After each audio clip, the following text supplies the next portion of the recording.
Hola, buen día. Muchas gracias por su compañía, muchas gracias por compartirnos y bienvenidos sean como siempre, pero hoy en este caso a la emisión número 146 de este 31 de agosto, el último día del octavo mes de este 2017, que ya nos quedan nada más 4 meses para concluirlo y entrar al 2018 de la madre de todas las batallas electorales, dicen, así le suelen decir en todos los casos, pero finalmente resulta que no llegan ni a guerra ni a madre, vaya, con todo respeto para estas. Pero, ¿qué creen ustedes que la ley Kumamoto, esa ley que ha levantado polvo y por vareda, les decíamos, le hemos venido diciendo en los comentarios anteriores, se le indigestó a los líderes de partidos? Nadie quiere hablar, nadie, dice algunos que no están enterados, no están muy al tanto del tema, a otros de plano les dio amnesia, y es el caso que les comentábamos que, por ejemplo, ya el gobernador independiente de Nuevo León, el Bronco Jaime Rodríguez, ya dijo que en su presupuesto de egresos del 2018 va a recortar esas llamadas prerrogativas que reciben impunemente la partidocracia, los partidos que integran esa nociva y parásita partidocracia mexicana. Pero lo que pasó por alto, lo que pasa por alto el Bronco es que su ley de ingresos y de egresos, los presupuestos, pues, se los tiene que aprobar el Congreso de Nuevo León. Y ahí es donde la puerca podría torcer el rabo, porque decíamos, desgraciadamente, también a nivel federal y en los 32 estados de la República Mexicana, las leyes pasan por el tamiz, por la aduana de los congresos estatales o el federal, y pues ahí es donde hacen lo que quieren, lo que se les pega la gana. Y fíjense que a propósito de esto, les vamos a leer una opinión muy interesante que vierte la Coparmex, la Confederación Patronal Mexicana, que pues tiene preocupación también por esta situación de la nociva partidocracia, porque pues son los hombres del dinero y ven cómo las leyes, que las iniciativas que se presentan en los congresos estatales o en el Congreso de la Unión, pues son manoseadas y hechas a imagen y semejanza de los intereses de esa partidocracia. Esto me lo envió un amigo que me pidió, pues no dar su nombre, pero le agradezco cumplidamente en todo lo que vale esta atención, como otras que ha tenido siempre en cuestión informativa. Y no es nueva la carta, ya ha circulado desde hace tiempo, pero no pierde vigencia. Dice: estimados mexicanos y mexicanas, nuestro país nos necesita. Vamos a influir para que esto suceda. Dice: pido a cada destinatario que reenvíe este WhatsApp a un mínimo de 20 personas de su lista de contactos, y a la vez pedir a cada uno de ellos que hagan lo mismo. En 3 días, la mayoría de las personas de este país tendrán este mensaje. Esta es una idea que realmente debe ser considerada y repasada para el pueblo. Solicitamos una enmienda a la Constitución General de la República Mexicana que considere el sentir del pueblo de México hacia el derroche irresponsable en un Congreso, se refiere al de la Unión, que no sirve para lo que fue creado, para que las leyes, aclara, y Constitución realmente representen y defiendan al pueblo de México del abuso del poder. Dice: los mexicanos exigimos estas reformas. 1.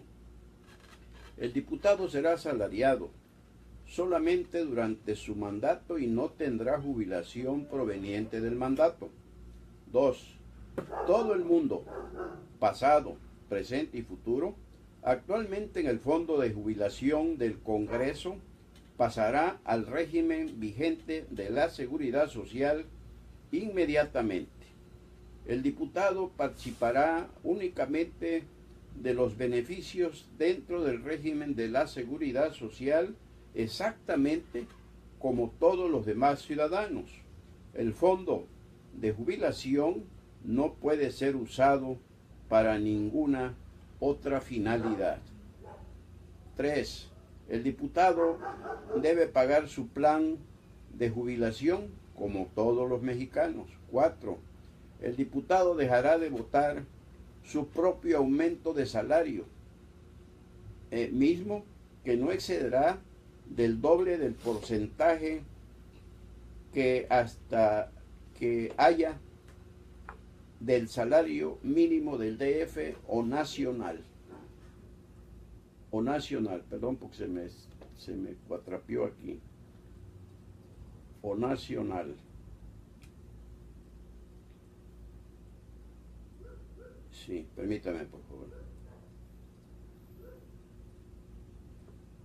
Dice, el diputado dejará de votar su propio, el salario mínimo del DF, de la Ciudad de México o nacional, y bajo ninguna causa podrá aprobarse bonos de ningún tipo, como por productividad, dicen, como por retiro, como por diciembre, por lo que ustedes gusten y manden, que pretextos les sobran para saquear al pueblo mexicano.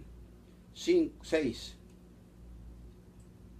Dice, el diputado dejará su seguro actual de salud y participará del mismo esquema de salud que los demás ciudadanos mexicanos. 6. El aguinaldo es un logro sindical propio de la clase obrera trabajadora.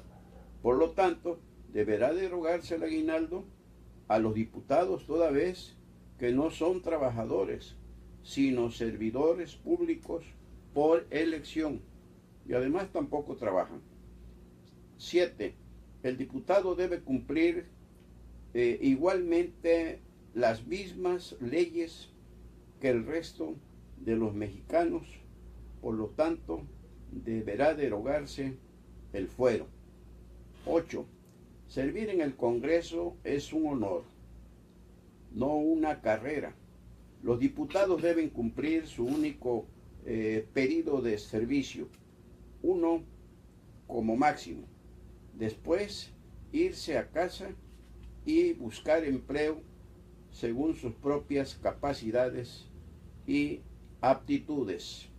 9. Al diputado tendrán que solicitársele exámenes de conocimientos, aptitudes psicológicos y toxicológicos periódicamente antes y durante su cargo. 10. Cada vez que vote cada diputado en el Congreso deberá ser publicado en todos los medios de difusión. 11. Los diputados y sus familiares directos no podrán salir del país salvo causas extremas. Asimismo, se deberá publicar el motivo y duración de su ausencia en los medios de mayor difusión. 12. Tendrán que poseer maestría como mínimo y ser gente de probada calidad moral y eficiencia laboral en sus ramos, es decir, en su actuar legislativo. También hay que ver sus alcances intelectuales con prestigio de personas sobresalientes y desempeño en su área.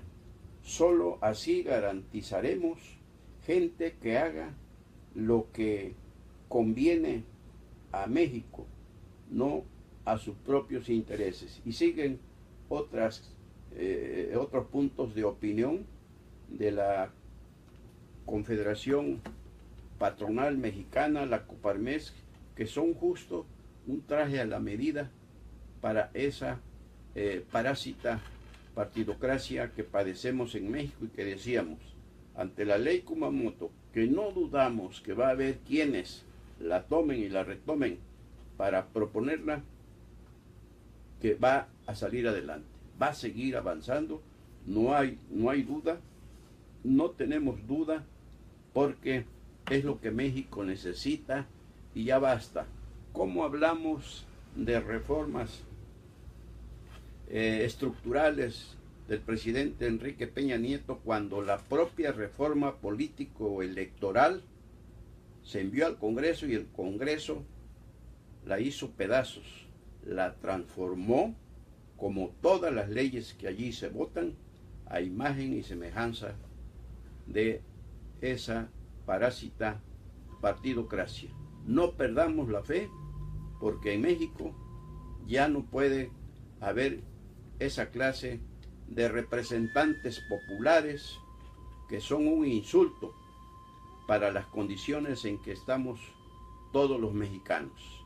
Ellos son mexicanos de primera y nosotros pasamos a ser segunda, tercera, cuarta, quinta y hasta donde alcanza, con tantos millones de mexicanos viviendo en la extrema pobreza, mientras ellos viven como reyes. ¿Y a cuenta de qué?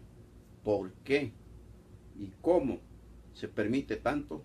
Esa es el talón de Aquiles de nuestro querido México. Que ¿para qué queremos una separación de poderes? El ejecutivo, el legislativo y el judicial, si del centro, el legislativo, que es el que hace, vota, discute, analiza y aprueba las leyes, no piensa en México, como bien lo detalla la Coparmex en esas propuestas muy certeras que hace. No funciona el poder legislativo mexicano, ya sea el federal o el correspondiente a las 32 entidades. Y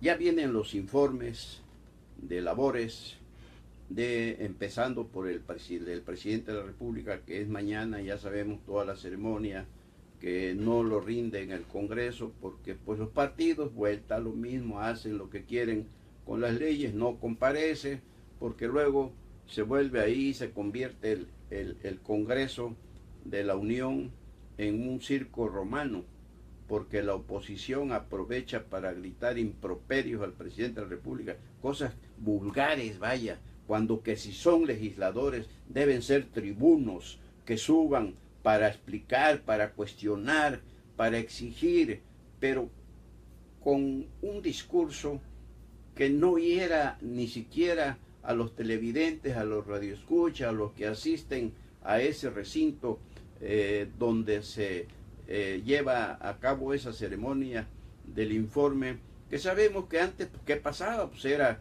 puros aplausos, puros halagos, lo máximo, y finalmente cada sexenio terminábamos con devaluaciones del peso y venta de propiedades de los mexicanos.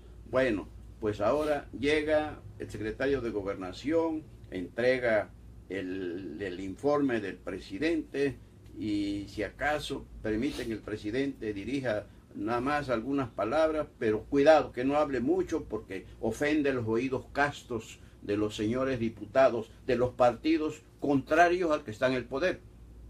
Porque si son ellos entre ellos, ahí sí no pasa nada, aplauden y todo, no, y se molestan porque hieren el honor del presidente en turno los otros partidos políticos. O sea, una vulgaridad de Congreso de la Unión, porque claro, México no es la excepción, lo hemos visto en otras partes del mundo, cómo terminan a los golpes los señores legisladores por esa falta de capacidad. Y aquí se está explicando la Coparmex. Necesitamos gente preparada y que pase todos los filtros habidos y por haber, hasta el propio polígrafo, para evitar que mientan a la hora de que andan en campaña y que presentan sus documentos, algunos falsos. Y pues, ¿qué podemos esperar entonces si si le apostamos siempre, desgraciadamente, a la improvisación, ahorita nada más hay que ver, revisemos cuando queden ya finalmente, ya ve la bronca que se traen ahorita con el reparto de regidurías, partiendo del criterio de la equidad de género, ya van a ver, revisemos para ver cómo quedan integrados esos cabildos, improvisaciones, gente que no debe desempeñar esos cargos, necesitamos gente capacitada, preparada, con perfil, para que cada una de las comisiones que les asignan sean atendidas como debe ser, y no lo que pasó, ya lo hemos comentado otras veces, ¿por qué se incrementó la nómina de los ayuntamientos? Y sobre todo en Coatzacoalcos es el ejemplo que vamos a citar, porque de ahí en fuera todo pasó y sigue pasando lo mismo. Esto fue cuando Marcelo Montiel fue alcalde por primera vez, que tuvo que crear direcciones en todos los rubros para sacarle la chamba a los regidores. Porque estos llegan, oiga, cuidado, ellos no van a trabajar, ellos van a cobrar o a ver cuánto se llevan por fuera, por firmar la cuenta pública, por contratitos, por todo lo que les den bienvenido. O sea, nos hacen el favor. Pero en campaña, ¿qué cosa? ¿Cuánto ofrecen? ¿Cómo hablan? ¿Cómo se dirigen al electorado para robarle el sufragio? Y una vez que lo tienen amarrado, se olvidan de compromisos y de obligaciones. Entonces, allí creció mucho la nómina del ayuntamiento de Coatzacoalcos, pero decía Marcelo Montiel, yo contraje un compromiso con Coatzacoalcos y voy a cumplirle. Y claro que cumplió, por supuesto, habrá quienes no estén de acuerdo, porque pasa lo mismo, son cuestiones de intereses partidistas, intereses de la nociva partidocracia, no se piensa en los intereses del municipio, del estado, del país. Entonces vienen los informes. Peña Nieto rinde su quinto y penúltimo informe. Y entre las noticias importantes que podría dar a conocer es ya la declaratoria para la instalación, para iniciar ya el proceso que está en marcha, ya nada más falta oficializarlo, de las zonas económicas especiales, que como lo sabe todo el mundo, estamos enterados y anhelamos que ya aterrice la correspondiente al istmo oaxaqueño, istmo veracruzano, que va a traer mucha inversión y generación de muchos de los empleos de los que estamos carentes hoy. Y también ya firmaría el decreto.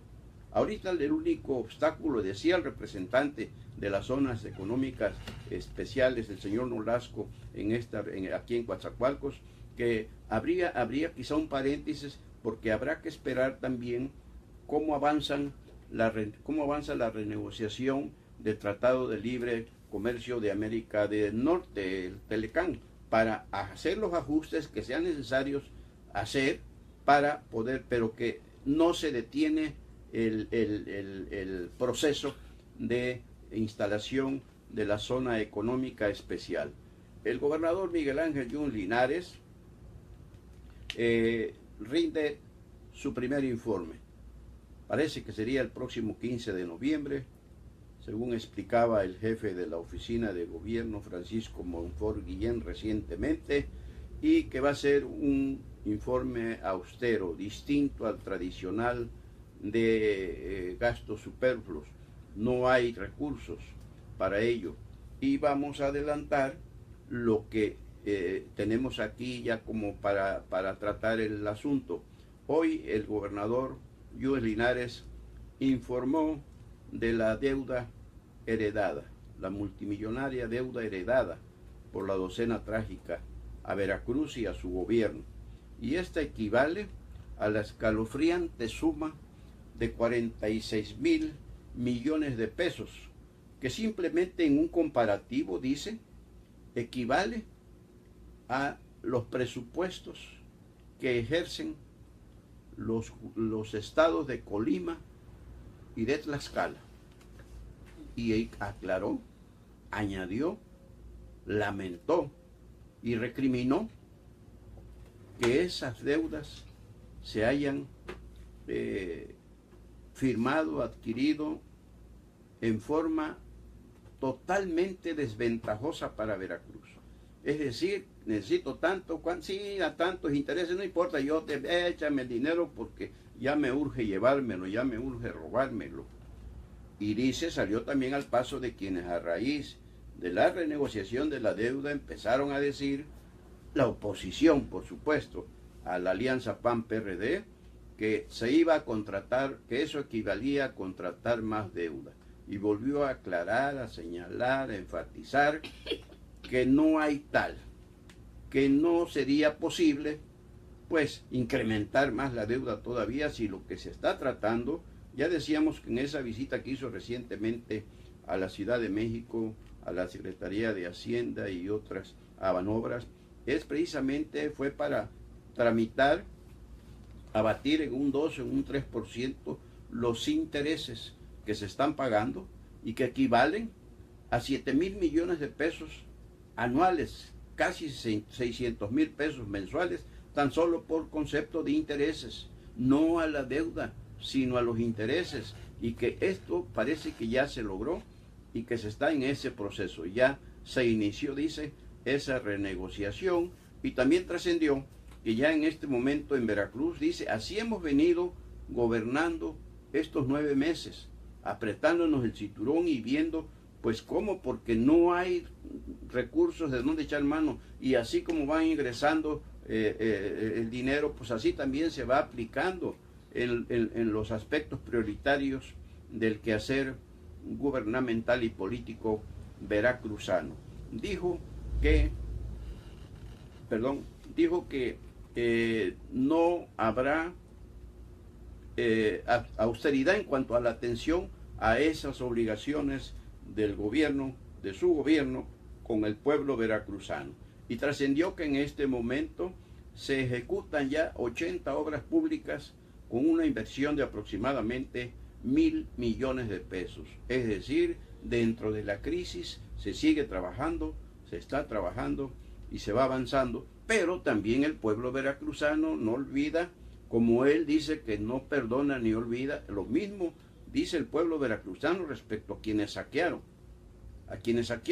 el patrimonio de Veracruz y de los veracruzanos, que se les aprenda, que se les lleve a juicio y que se rescate todo lo que robaron a Veracruz y a los veracruzanos. Por cierto, y haciendo un paréntesis, un columnista muy bien enterado, como es Carlos Rodríguez Mola, dice que ya está en proceso el juicio contra Karime Macías Tubilla.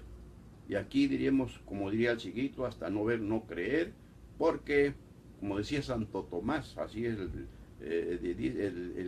decía el chiquito, eso está por verse, porque se supone que hubo arreglos entre Karime y el gobierno federal para entregar a Javier Duarte allá en Guatemala. ¿Recuerdan ustedes? Que eso ya se lo comentamos, que es decir, es algo que lo ha dicho mucha gente. Nosotros nada más nos sumamos a esa opinión, porque es factible, porque decíamos que ese día que aprenden a Duarte en Toluca, en Guatemala, en Toluca, había estado ahí Karime con su familia,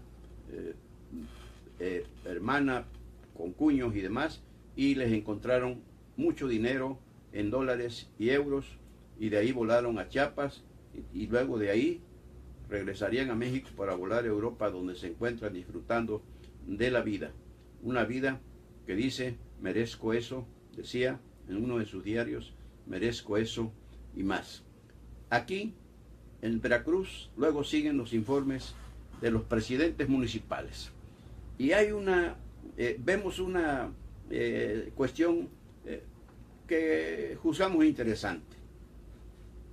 ¿Quiénes van a ser los representantes del gobernador Miguel Ángel Yunes Linares en esos informes? ¿Quiénes?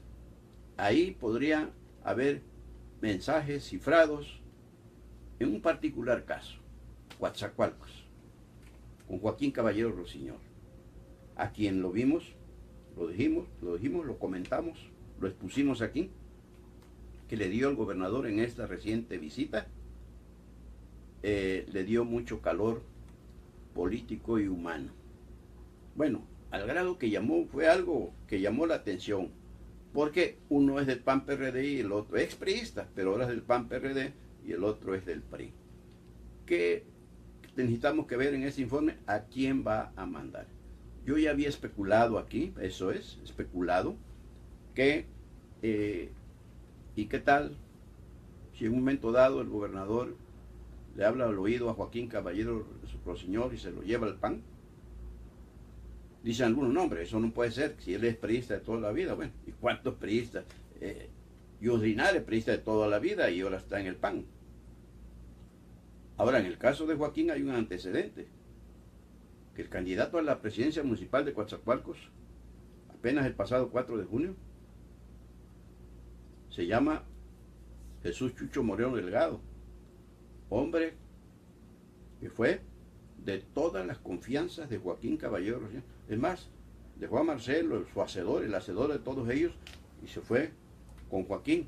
Bueno, y entonces si fue Chucho Moreno el candidato del PAN y en la alianza PRD a presidente municipal de Coatzacoalcos, ¿por qué Joaquín Caballero Rossiñol no podría ser candidato a diputado federal o a diputado local? Y después, también ya lo comentamos en nuestras columnas y aquí se los platicamos, después, y trabajar en la campaña en apoyo a Miguel Ángel Yunes Márquez, el amarrado candidato de la alianza PAN-PRD para gobernador de Veracruz, y después, bueno, ponerle ya a un suplente que se sepa que va a suplirlo, válgase la redundancia, en la que será la 65 legislatura estatal o la 64 legislatura federal, para Joaquín ocupar algún cargo en el gabinete de Miguel Ángel Yunes Márquez, que no dudamos sería la Secretaría de Gobernación. Especulaciones, pero en política esta, política nuestra, política la mexicana, todo es posible. ¿Y qué les pareció ayer lo del borregazo ese, de la bomba, del explosivo que algún desquiciado mental y social habló por teléfono al Complejo Morelos para decir que estaba una bomba ahí, que no tardaba en estallar, y pues inmediatamente se activaron los protocolos de seguridad, tanto de el Comité Local de Ayuda Mutua de ahí, el CLAN, y también pues todos los servicios de auxilio, pero principalmente la presencia del ejército con sus expertos en explosivos. Pero llamó la atención que la bomba no estaba en ninguna de las plantas, de tantas que tiene el complejo petroquímico Morelos, no. Precisaban que estaba en el edificio administrativo y concretamente en recursos humanos. Pues llama la atención que hayan querido acabar con la cuestión administrativa y no con la productividad. Pero afortunadamente fue un borregazo, no hubo nada, aunque sí tenemos entendido que el ejército, sus servicios de inteligencia, el ejército, no la Fiscalía General del Estado ni la PGR, el ejército le está dando seguimiento a esa llamada para este terrorista telefónico, como dicen, duro. ¿Para qué?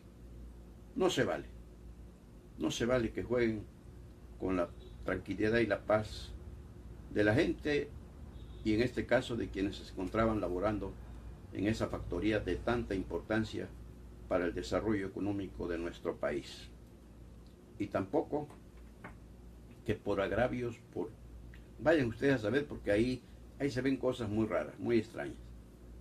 Y para que sirva de precedente y evitar que sigan surgiendo, y lo mismo debe hacerse con aquellos que hablan a la Cruz Roja, que hablan a bomberos, y que salen las unidades que no tienen tantas para atender tantas llamadas como surgen, falsas, ya lo ha dicho la Cruz Roja, ya lo ha dicho Bomberos, el mismo C4 ha dado cifras, pero siempre hemos preguntado, ¿por qué el gobierno del Estado no adquiere equipo para detectar, ubicar esas llamadas y exhibir a esa gente? Y si son niños, ir con sus padres. Oye, pues qué clase de control o qué clase de educación le das a tus hijos, que es común. Los chavos, niños, adolescentes, jóvenes y hasta adultos que juegan a preocupar a los demás, es decir, no tienen otra cosa más importante ni de trascendencia que hacer que estar estorbando. Pero sí, en estos casos debe darse el seguimiento, como tenemos entendido que ya se le está dando, para actuar en consecuencia contra esos que no podría llamársele en otra forma que terroristas telefónicos. Ojalá. Y pues por hoy es todo. Les agradecemos la gentileza de su atención, de su compañía. Gracias por acompañarnos, por compartirnos. Y Dios mediante, mañana estaremos por aquí con ustedes. Mañana, viernes ya, 1 de septiembre, el 9º mes del año, mes de la patria, y que viva México. Soy Sebejara, su servidor, Carlos Velasco Jara. Si hay antes, regresamos. Si hay algo antes, regresamos. Y si no, aquí estaremos mañana en la 147, de Política a la Mexicana. Soy Sebejara, su servidor Carlos Velasco Jara. Buen día.